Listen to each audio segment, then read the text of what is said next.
Okay, this video is a book review. Here's the book, Arthur Schopenhauer, The Art of Literature. This is a magnificent book. This is probably my favorite book ever written about writing.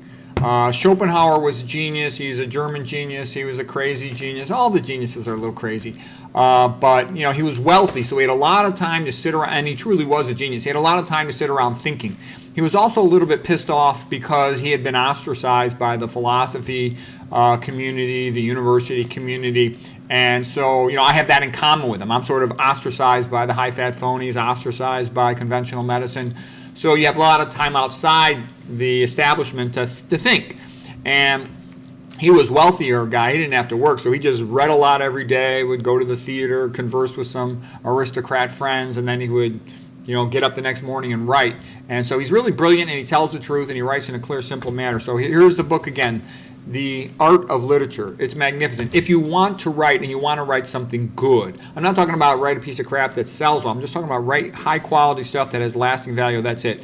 And it kind of goes with this book, Ayn Rand, The Romantic Manifesto. I just made a book review of this just a little while ago, so you can see that as well. So anyways, we'll get started on it. I even thought, like, if I could be born again, one of the things I'd want to do is learn German so I could read Schopenhauer in his native language.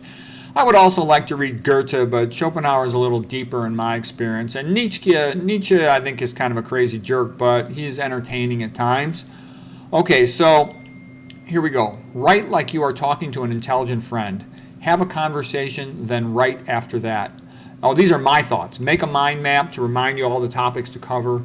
A great book has a great topic, a big opener, surging individualism, a strong voice from the author, rhetoric built into the sentence structure quite often, bold encouragement of the audience. I mean, why read it if there's not something useful? Religious metaphors, they're often very powerful and memorable. Illustrations, stories greater than exposition. Just tell the story rather than describe so much. Paradox, climax, connected to the ending. It's all good. Those are things that I think about when I'm writing a book. Voltaire was a great writer. Again, a bit of a crazy jerk, but a genius and a great writer. All styles are good except the boring kind. One should always aim to be interesting rather than exact. It's not enough to see and know a work. One should be affected by it. If you can't elicit emotion, you probably haven't that strong of a message. Victor Hugo, truth and indignation is the most eloquent speaker. Laughter is sunshine. Perseverance is the secret of triumph. So I just rattled off a couple quotes that are going to sort of set the background that are going to be complementary to what Schopenhauer has to say. Okay, now we're into Schopenhauer. Okay, there is no greater mistake than to suppose that the last work is always the most correct. That what was written later on is in every case an improvement to what was written before. And that change always means progress. Real thinkers, men of right judgment, people who are in earnest with their subject, these are all exceptions. Vermin is the rule everywhere in the world. And that's funny because that's like the internet. There's a couple really good people out there that know a lot and tell the truth. There's lots of people who are very nice and have a couple good things to say but don't know that much. And then there's lots of famous BS artists that are lying their butts off. It often happens that an old and excellent book is ousted by a new and bad one. Yeah, I think Dr. McDougall's legacy is being erased. Okay, and these new and bad ones were written for money. Style is the physiognomy of the mind and a safer index to character than the face. When I have read a few pages of an author, I know fairly well how far he can bring me. Every really great writer tries to express his thought as purely, clearly, and definitely and shortly as possible. Simplicity has always been held to be a mark of truth. It is also a mark of genius. So what he also said elsewhere, I didn't always include his negative statements, but he said if you start reading and you feel like the writer is just trying to fill up space, because you'll often get that with these BS books where they really have only about 5 pages worth of material and they're trying to fill up a 250-page book. So they start with a bunch of nonsense at the beginning. They keep giving you a tease. We'll tell you something good soon. We'll tell you something good soon. Those books are almost always a piece of garbage, and you should stop right there and throw them in the garbage. They don't have anything useful to tell you. A lot of times the book's like a commercial for signing up for a costing course. But yeah, the good writer, there's something good right in the beginning. Okay, he goes on. An obscure and vague manner of expression is always and everywhere a very bad sign. In 99 cases out of 100, it comes from vagueness of thought. And this, again, almost always means that there is something radically wrong and incongruous about the thought itself. In a word, that it is incorrect. Okay, that's Schopenhauer. Schopenhauer okay, a little bit more about Schopenhauer. He lived from 1788 to 1860, so he lived on the tail end of Goethe. He's younger than Goethe. He did have a little bit of life overlap with Nietzsche. Nietzsche had read his works and initially was fascinated and enthralled by Schopenhauer, but he later saw him to be too pessimistic. Schopenhauer got into a little bit of weird stuff, a little bit of writing from India, and he also was a little bit spread around vague. I think one of the things that hurt Schopenhauer is he never, got married and settled down to have kids. And I think if he had done that, that will give you a lot of perspective on life. And he was bitter. He didn't get along with his mother. And it sounded like his mother was really a jerk and a bit of a sleaze. Cheated on his father, so he kind of hated her. And his father died prematurely. He was a bit of a... And I also wrote that, Schopenhauer was a lonely old man who spent a lot of time reading, thinking, and writing, so I have nothing in common with him. I'm kind of the same thing in many ways, unfortunately. Schopenhauer had money by inheritance, free to do his philosophy. He thought that men tend to largely get their intellect from their mothers and their character from their fathers. And I wondered why my kids were more like their mother than me. Why can't they be more like me? Then I realized that the zygote gets DNA from both parents, but that the mitochondria comes only from the mama, as well as the egg's membrane, the cytoplasm. And upon this thought, initially, I was a little sad.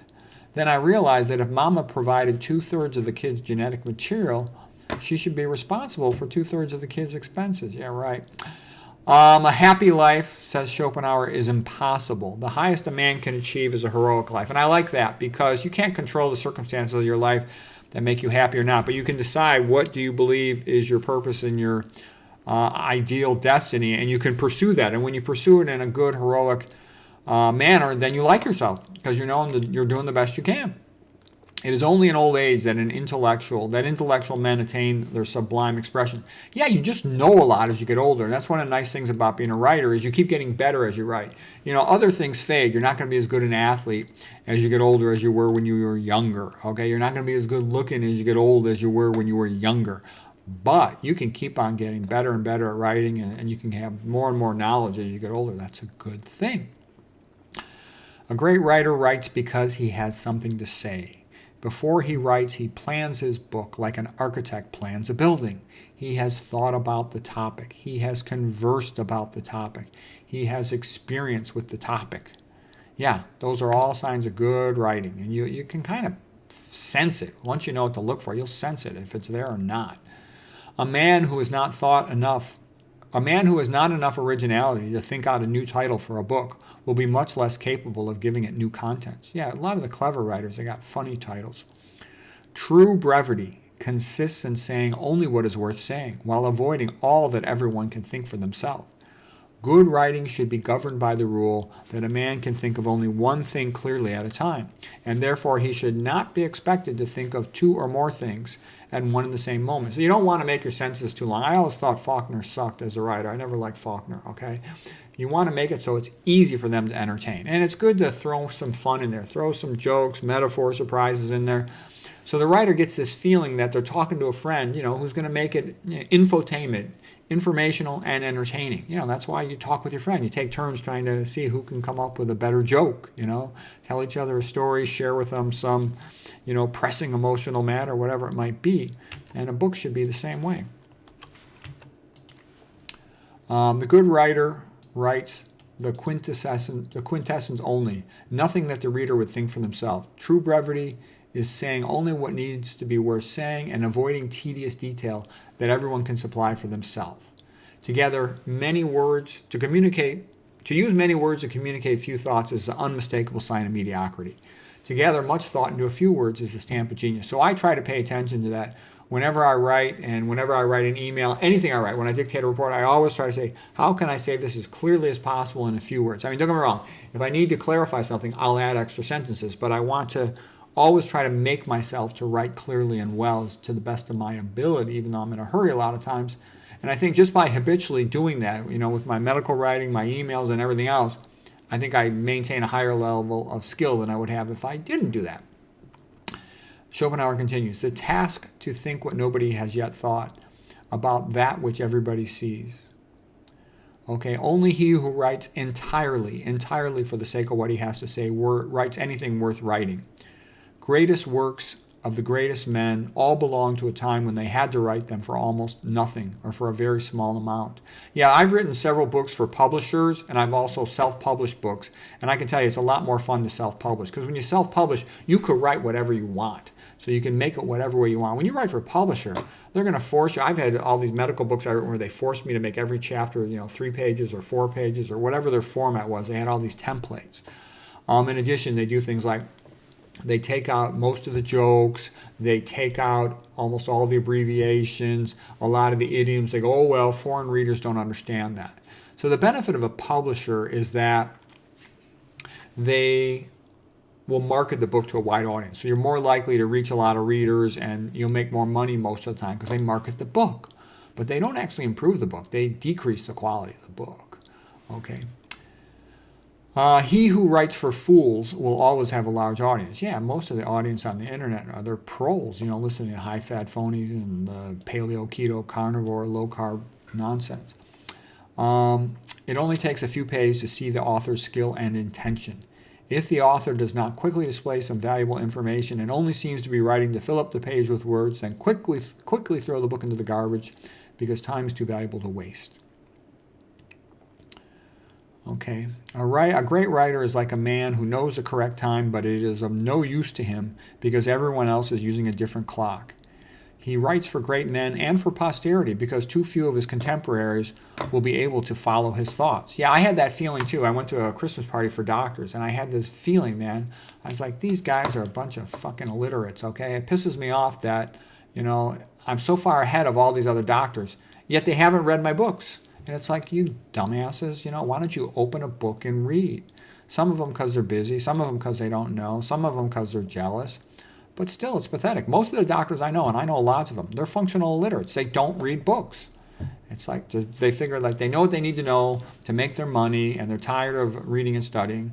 Just put the book in your bathroom and start reading. I mean, I felt sad that I had gotten to a certain point in my career, my mid-30s, and I really didn't know the basics of disease. Once I started reading the nutritional literature, why wouldn't you want to get that?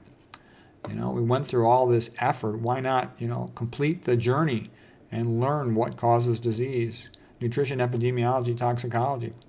Okay, Schopenhauer continues. The great writer has really thought about his topic.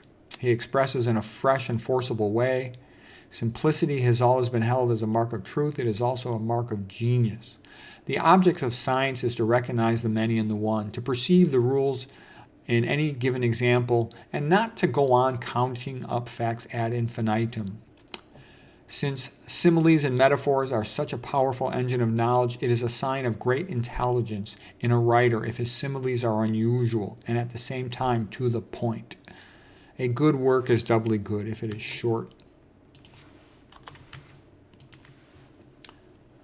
Students and learned persons of all sorts and every age aim as a rule at acquiring information rather than insight, but information is only a means of insight and of little value in and of itself. With by far the largest number of learned men, knowledge is a means, not an end. That is why they will never achieve any great work, because to do that, he who pursues knowledge must pursue it as an end and treat everything else, even existence itself, as only a means. The public has general respect for professionals and distrust of amateurs. However, true excellence can only be attained where the work has been produced for its own sake alone. And the truth is that the hobbyist, the amateur, treats his subject as an end, whereas the professional treats it merely as a means. The hobbyist is really in earnest about a matter and has a direct interest because he likes it and he pursues it con amore. It is these hobbyists, and not the professional hirelings that have always done the greatest work. Yeah, and that's what I'm saying here too. I've gone through the internal medicine books, and they all suck. I don't care which one you're talking about. If you're talking about the internal medicine text, the Harrisons, the Cecils, if you're talking about the big neurology textbook, the Samuels, I can tell you they all suck. They all suck because basically they were written in a half-assed manner to sell drugs. And they might not have made that their primary intention to sell drugs, but they just included the narrow-minded content that leads to selling drugs. They did not go into the pathophysiology. They did not read the nutrition literature. They have not read the toxicology literature. They have not even read the pathophysiology literature. They simply have read their own field, the internal medicine literature, the neurology literature, the cardiology literature, the endocrine literature, and that's why those books suck. They don't tell you what causes the disease. They don't tell you how it can be cured, how it can be prevented. And that's how it is. And that's why I confidently can say, yeah, I've rewritten the textbooks in those fields. And that they're textbooks. They're standard, big 1,500, 2,000 page textbooks. They all stink. They're a joke. They're not even bad. They stink, okay? Just like you laugh at somebody from the 1700s drawing blood on every patient. That's essentially what they do. Give a drug on every patient, a drug that doesn't work and is completely inappropriate. Okay, continuing. With Schopenhauer. The intellectual attainments of a man who thinks for himself resemble a fine painting, where the light and the shade are correct, the tones sustained, the color perfectly harmonized. It is true to life. On the other hand, the intellectual attainments of the mere man of learning, they're like a large palette full of all sorts of colors, which are at best systematically arranged, but devoid of harmony, connection, or meaning. Okay, that's what he's sort of saying. They can rattle off a bunch of stuff, but they can't tell you anything useful. To think with one's own head is they aim at developing a coherent whole, a system, even though it is not strictly a complete one.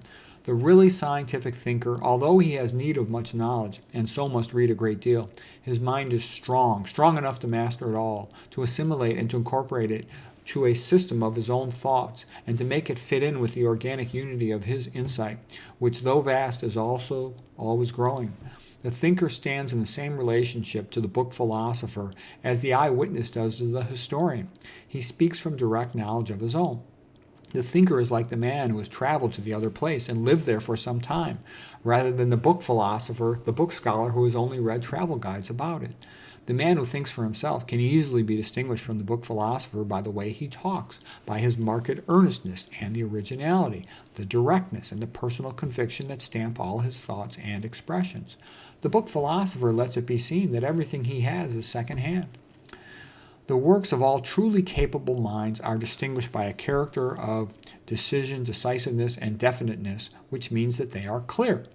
A truly capable mind always knows what it wants to express. The characteristic sign of a mind of the highest order is that it always judges firsthand. And I've seen that too. I've been around some really smart, and they're really highly opinionated, almost to the point of being offensive. They're constantly contradicting the books and standard dogma, but that's why they're ahead of the game. What light is to the outer physical world, intellect is to the inner world of consciousness. Only where intellect exceeds the measure needed for living does knowledge become an end in itself. It is consequently a quite abnormal event if some man's intellect deserts its natural vocation, that of serving the will, by perceiving mere relations between things, in order to occupy itself purely objectively. But it is precisely this which is the origin of art, poetry, and philosophy, and which are therefore produced by an organ which is doing something it was not originally intended for that purpose.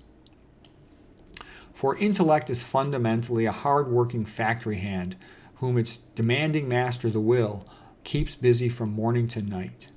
So what he's basically saying for the average guy, he just uses his brain to make a little money, get a little food, get a little romance, and he really doesn't care much about anything beyond that.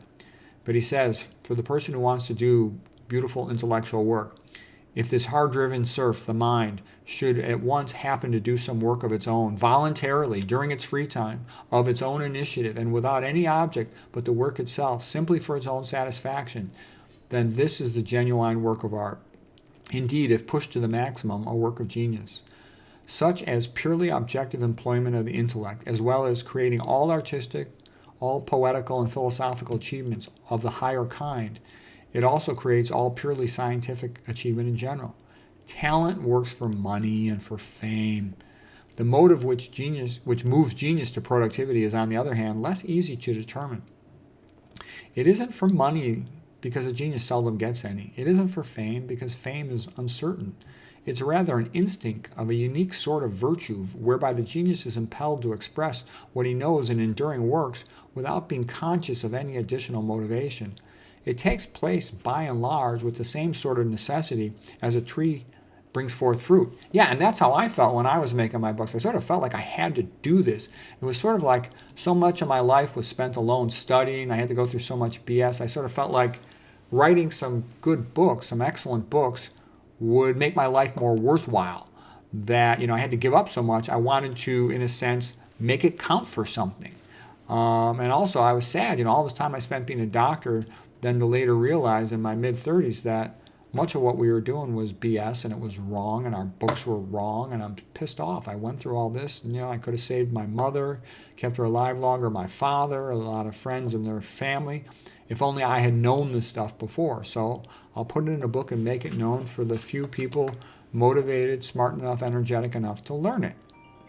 Okay, then he says, genius has a gift of greater clarity of thought and knowledge, and he wishes to give the whole species, and it is this that impels him to his work. Okay, I got a phone call, but let me just finish it. Okay, the growth of ideas rests at seizing connections between things. Okay, little more Schopenhauer. All right, I got to get going. I'm almost done with this talk. He must accept that he probably will never be known in his lifetime. Yeah, that's my fate too. Okay, when he's talking about geniuses. But the genius does it anyways, even though he won't. He'll only be known to posterity, probably. A lot of people have told me that's what's going to happen to me. So anyways, he just goes on a little more about genius, and it's beautiful. And so I love Schopenhauer. I learned so much from him. And he really is a genius. And here you can read it if you want yourself. It's beautiful, but I got to get this phone call. So if people really like this, let me know. Maybe I'll do another Schopenhauer. But Schopenhauer is magnificent. And that's the book to read. This is the book, Schopenhauer on the Art of Literature. It's a magnificent book. It's an awesome book. It's one of my all-time favorite books. Okay, I hope you enjoyed that.